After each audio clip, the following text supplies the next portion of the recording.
Guys, അപ്പൊ നമ്മളിന്നത്തെ food തന്നാല് കേരളത്തിലെ ഫുഡില്ല. നല്ല ഒമാൻ ചാള കിട്ടുന്നുണ്ട്. ഇതാണ് ഒമാൻ ചാള. ഒമാൻ ചാള ചോറൂടെ ആയിക്കൊണ്ടിരിക്കുന്നുണ്ട്.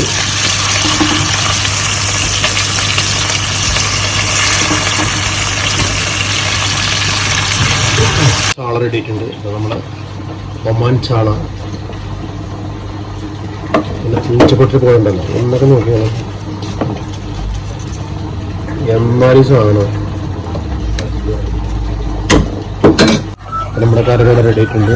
ഇന്നും മസാല കഴിഞ്ഞു. നമ്മൾ ഇതാകുമ്പോൾ വളരെ എളുപ്പമുള്ള പണിയാണ്. അതുകൊണ്ടാണ് നമ്മൾക്ക് വീണ്ടും മസാല കറി നടക്കുന്നത്. ഓക്കെ, കറി നല്ല കുതിച്ച് വന്നു കഴിഞ്ഞാൽ നമ്മൾ മീടും. അപ്പൊ നമ്മളെ കറി നല്ല തിളച്ചു തിളച്ചു നമുക്ക് ചാളനെ എടുത്തെടുക്കാം. ഒമാൻ ചാള.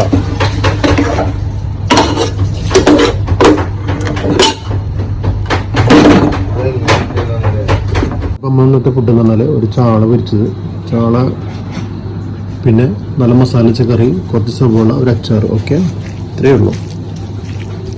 മസാല, ഒരു ഉള്ളിയും കഴിച്ചിട്ട്, 2 അച്ചാർ, ഒരു ചാള.